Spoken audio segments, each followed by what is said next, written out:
October 2016, 76 women from around the world traveled to Antarctica together, the largest ever female expedition to the remote continent. This voyage was the first of many planned by Homeward Bound, a leadership initiative that aims to heighten the impact of women with a science background through climate change policy and high-level decision-making. A second group of women returned from Antarctica in March 2018, and the third group will go in December this year, with a target of bringing a total of 1,000 women to Antarctica in 10 years. How is this initiative shaping women's contribution to environmental protection? How do the participants view their roles?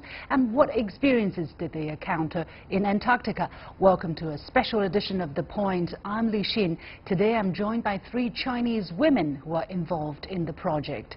First, let's find out who they are. I'm Bingbing Wang. Now I'm the postdoc research fellow at School of International Studies in the Peking University. Before I moved to PTU, I was the China climate lead of Oxfam, an international development NGO. And before I joined Oxfam, I was a journalist. I witnessed China's transition in the 80s years on the global climate governance. So I'm writing a new book, From Zero to Hero, China's Transition on Climate Communication and Governance. Now I'm 40, I have 2 kids. I want to share this new book with more people and my kids to help them to remember the shining 8 years of China's participation in the global climate governance and encourage them to persist their dream. I am Song Qiao, and I started an organization called Homeward Bound. We do environmental education, and we target from age 0 to 40 because these are the important people who will make decisions about whether we can have a harmonious relationship with nature in the next couple decades. I had a dream as a young child to wanting to go to. I was very fortunate. I've been to Antarctica for over 12 times, leading different people on expeditions, going with female scientists from all over the world, and bringing children into this amazing, magical continent. We have done different projects to promote conservation, to make sure that we're entering into a circular economy so that in 30 years, people don't mine Antarctica, but conserve it for future generations. So through our organization, we're promoting a better future for ourselves and our future generations. I'm Charlene. I'm the founder and director of MyH2O, the Water Information Network. We are the voices of rural communities. With data and information, we try to make the public understand what problems the rural communities are facing and help to bring solutions that they most need to the people that are really in demand. I was in the US for about 8 years before I came back to China, and during that period I was doing a lot of research in India, in a lot of developing communities about their water and sanitation situations. And what I realized is that a lot of these communities, people have a lot to say, there's a lot of data, but none of them are really used effectively. So to really better understand how data can serve these communities and how to really answer to the needs that these communities have, I founded MyH2O and decided to move back to China to work on my organization. There you go. These are the 3 guests of our show today, and I'm joined by 2 of them in the studio. They are Charlene, who is founder of MyH2O, right? Yeah. An NGO. We'll talk about that in just a moment. And Bingbing, you're from Peking University. Yeah. The warmest welcome. We also have Song Qiao joining us on the line from the UK, so the warmest welcome to her as well. I want to start with my 2 guests here in the studio. Charlene, you just came back from the trip to Antarctica last March. Tell us, why did you want to go on this trip that is all female? What do you think made it different from a mixed team of men and women? Yeah, I think as someone who's female, I've always been more and more aware of my gender identity, especially when I went to undergrad in a school that used to be an all-female college. So during that time, I got more and more understanding about what being a woman means. And now that I've gone back to China to work full-time on my organization, I'm also seeing how my gender or some of the stereotypes, what effects it has on me leading the organization, and also the nonprofit sector in China China is also overwhelmingly female. So on some level, I'm thinking, like, what does that really mean? What are the implications of that? And how can I use that to our advantage, to say that we are women, we're a leading nonprofit, we're trying to bring a change to this world. Like, as women, how can we use that gender more to our benefit? So that's Is that why you joined the trip? Yeah, I think that's definitely one of the reasons. Yeah, because I'm thinking about how we're all women and how can we collectively make an impact in this nonprofit sector. Right. Yeah. I understand it was also the first time you went to Antarctica. Oh, absolutely. Yeah. So when was the moment that you were like, wow, I'm here, really, finally? I think it's definitely the first time that you see the penguins, right? Like, it's like when you stepped on that land, you see all the little animals, and you realize how close and curious they are to human beings. They have no fear of you. It's like one of the last places that on Earth that hasn't really been exploited, right? So that curiosity, that unafraidness of how much harm we can potentially bring to them.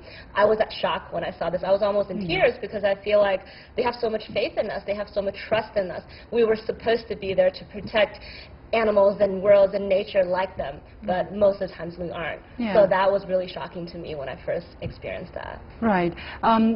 Again, did that trip change any of your previous perceptions about what you were doing or understanding about climate change or environmental protection, especially being one of 70-ish women together? I mean, what does that make a difference to you? How did that make a difference to you? Yeah, I think there's a lot of different levels on that.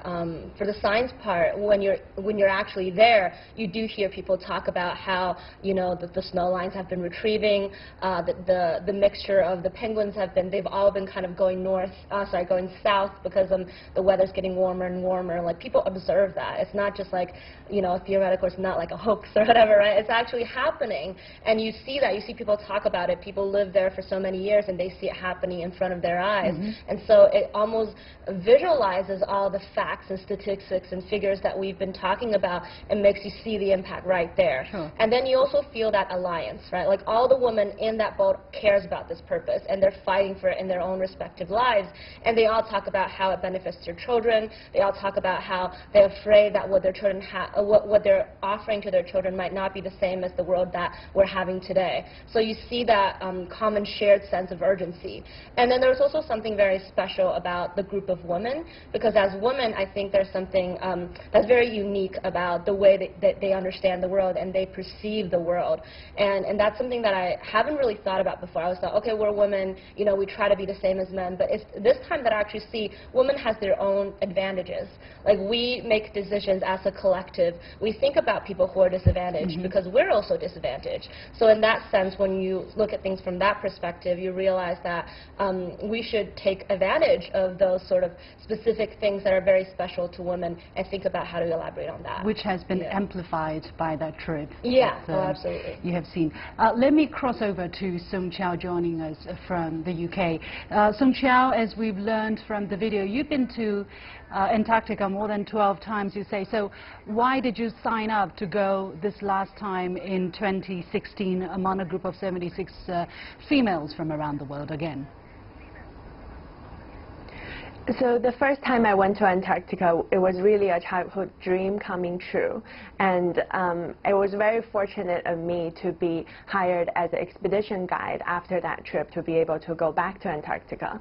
But all the trips that people go on to Antarctica are usually can only be afforded by the more wealthy, and usually people towards the later age of their lives and who are almost retired, who have that free time and resources to be able to afford and visit this amazing continent. So with Homeward Bound, it's really quite a different initiative. There's women across different age, across discipline, and I just think that it's a much bigger coalition and it has a wider impact, not just a one-time trip, but a 10-year plan, and also a coalition around the world to actually promote caring for Mother Nature and better treat our home planet. So that's why I went on the Homeward Bound trip in 2016. What was the biggest takeaway for you, for somebody who has seen Antarctica over the years? What was different about that trip? I think there's a real sense of positive action that's going on during this experience that people are going to Antarctica, Homeward Bound women are going to Antarctica, not to consume this experience of a lifetime, not just to have a good holiday, but there is this sense of responsibility that they're taking back to their communities, and there's this sense of support amongst all the women who are there to say, how do we better do our work back in our home country, and how do we actually conserve this place for future generations? I think that's missing in a lot of other expeditions. Right. Let me come back to my guest here in the studio. Bing Bing, you will be going this December. Why did you want to sign up? Tell us a bit, what do you plan to do there? I have worked on climate change for around 10 years. So at the very beginning, it's because of the ice mountain, the penguin, and the polar bear, these three icons, who call on me to kick off my career on climate change. At that moment, I used those three icons to call on more Chinese people to care about these key issues. Now 10 years passed, so I'm very keen to know what happened in Antarctica. How about the penguin there? How about the climate change impact there?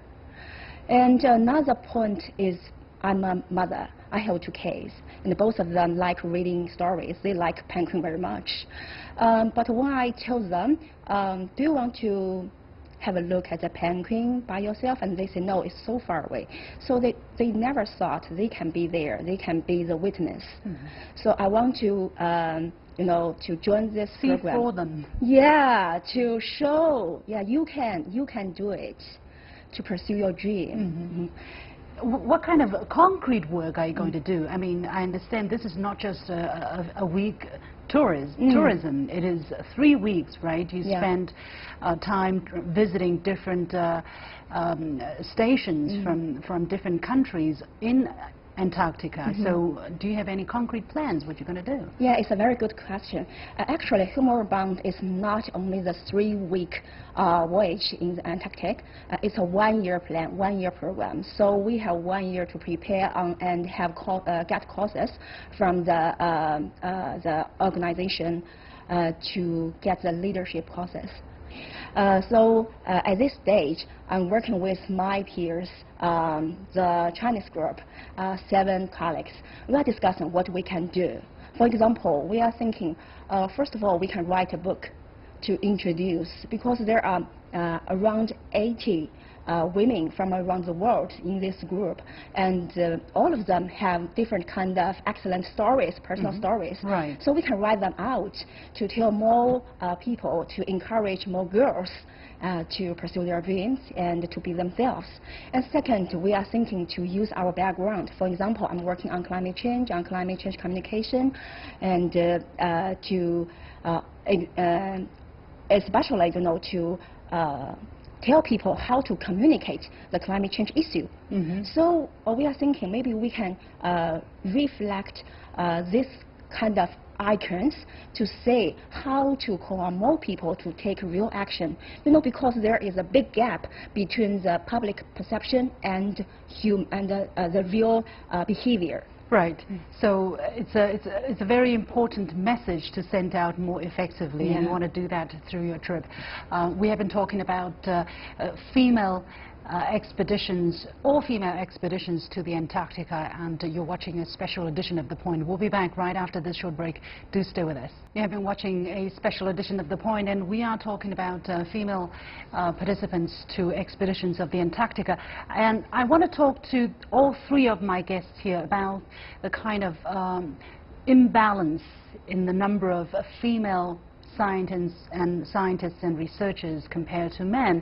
According to a 2015 UNESCO science report, women now count for 53% of the world's bachelor's and master's graduates, 43% of PhDs, but just 28, less than 1/3 of researchers. What is behind this phenomenon? Bing Bing, do you have an answer?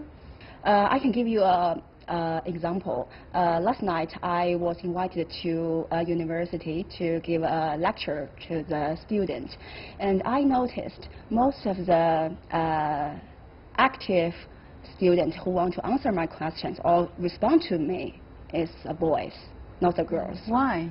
I asked them, the girls, directly, why you don't want to answer my question?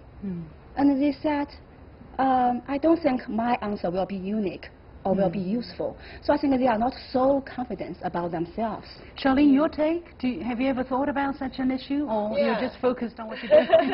No, I think I agree on that a lot. Like even, so when people advance to in the future, and that's one thing we do a lot in Homeward Bound is to how do we voice ourselves more, right? Because sometimes when women, you know, they advance, they finish their PhD, and then they want to go to higher positions. They want to make their researchers better heard, but then they're meet with these voices of like, oh, you know, you're a woman. You have a PhD? Why do you need a PhD? Like, what does that mean for you? You can't really get married with that, right? So you get a lot of that stereotype. Like I have a friend who is a PhD, and she wants to go into research, but her family is actually saying, you know, we're more concerned about you getting married, right? Like so that is kind of the reality that a lot of these women's facing, is that they have pressured about maybe when am I going to have kids? If I do research and I do field work every day and I go to here and there and I go to all these expeditions, how am I going to take care of my family? And the duty still falls on these women. Right. So there's a lot of that. Yeah. Sung Chao, in the UK, what is your take on this question? Have you ever thought about it? Yeah, so if we think about this as a pipeline that of girls and women we want to send into like leadership positions in science, for example, and we've done quite well in managing the pipeline up until undergrad. Like we have a lot of girls who are doing science in high school, in undergraduate, and what happens in the masters and the PhDs and also the research level. So there's like a couple of things, like there's always that societal pressure when it is an age to think about balancing family and work, when you are pregnant and are having to do field research in a far remote jungle, for example. And also when you have children, like if both parents are researchers or scientists, who's going to take care of the family? And usually women are the first one to sacrifice. And also just looking at most science institutions and even academic institutions, how many of them are led by women? How many female presidents do we have there? So who is creating the rules that is allowing or not allowing women to participate in further research? And then there's a third layer of women's maybe double duty to themselves. Like they have to be good at work, but they also have to be good at being a mother. So the sense of that we can do it all, and we have to do it all really well, I think is a big burden. So I'm not saying that the first part of the pipeline is completely fixed. We still have a lot of young girls, especially in China, who probably were told that you're not good at math, you're not good at science. But the later part of the pipeline and a lot of the Homeward Bound women face are very similar issues across the world. Yeah. What is your solution to it, Sung Chao? Have you thought about it? How are you going to strike the balance? Well, so right now I am working in education, so I focus on the first part and the sense of the girl's self-image in working in science and having belief that I can do whatever that I want to do. And there's a saying that Homeward Bound and also in other places, we always say, you cannot be what you cannot see. If at a young age that you don't see female scientists, you don't see female presidents, university presidents, I mean, or female researchers, or female policymakers, we don't have these role models across the board, then you cannot be you cannot be one of them when you grow up. So I'm working very actively on education in giving girls these role models and encouraging them to have this mindset and that they can really do whatever they can do in the world. Right. And in my own life, just like being the age I am and doing work, having postgraduate degrees and being still very active working on the front lines and actively speaking on these issues, that's like my approach to it. And building alliances and working with other women, because that's always how we always work, and that we're more powerful as a community. In terms of environmental protection, how important do you think women's perspectives are taken into consideration, and what will be the losses otherwise? I don't know if you have heard of a book that came out last year called Project Drawdown, and it basically has listed about 100 ways to reverse climate change. And there's two sections in there. One is educating girls and women, and the other is family planning, because to be honest, actually in a lot of developing countries, if you provide education, secondary education to women and girls, and that leads to better family planning and better educated decisions, and that's the most important factor to actually limit population growth. So the book has ranked educating girls and women to be the top one, like the #1 solution to combat climate change, even higher than carbon capture and storage, definitely higher than a lot of other mitigation efforts, and even higher than a lot of the things like reforestry that we take for granted, that those are the solutions. So actually women and girls are real key solutions in this work that we're doing to combat climate change and to actually conserve the environment. Charlene, let me come back to you and Being here in the studio. How do you plan to enlarge the role of yourselves, whether as a scientist or as a female scientist, so that more can be done in terms of environmental protection? Bing, you have, as I noticed, you have 2 children, but you never thought about yourself as a female scientist. But now that we know the statistics, we know the picture, what do you think can be done? Yeah, I conducted a survey last year, and interesting point is that from the gender perspective, more women, compared with the men respondents, more women think they were impacted by climate change, and they worry about climate change, and they think climate change will impact the next generation, their children, their family. So I think this is a key point, and we can focus on more to see how to encourage more mothers or more female to work on this kind of environmental protection work. We are thinking, and I will organize a workshop on this next week to see how to get the innovative ideas. Right. Charlene, you have spent quite some time in rural areas, both in China and in India. What are some of the measures or successful ways to help empower women to not just, be aware of the impact of environmental change on their life, but also they're empowered to do something about it? Yeah, so women actually play a very active role in the rural communities. Like, for example, when we go to these communities and we ask them, do they care about their water, it's the women with the children who show the most signs of, like, urgency. They're like, my children's drinking this water. Sometimes I look randomly on the news and they say everything's polluted. What am I going to do, right? So they have that sense of urgency. They want to do something. They're the ones who take us around to look at, okay, this is our water, like what can we do about it? So I think they have a desire, or they sort of know something's going on there, especially when they think about their children and, like, in the future. Right? Like when you have a kid, it again changes your perspective from what I'm having now to a more long-term perspective.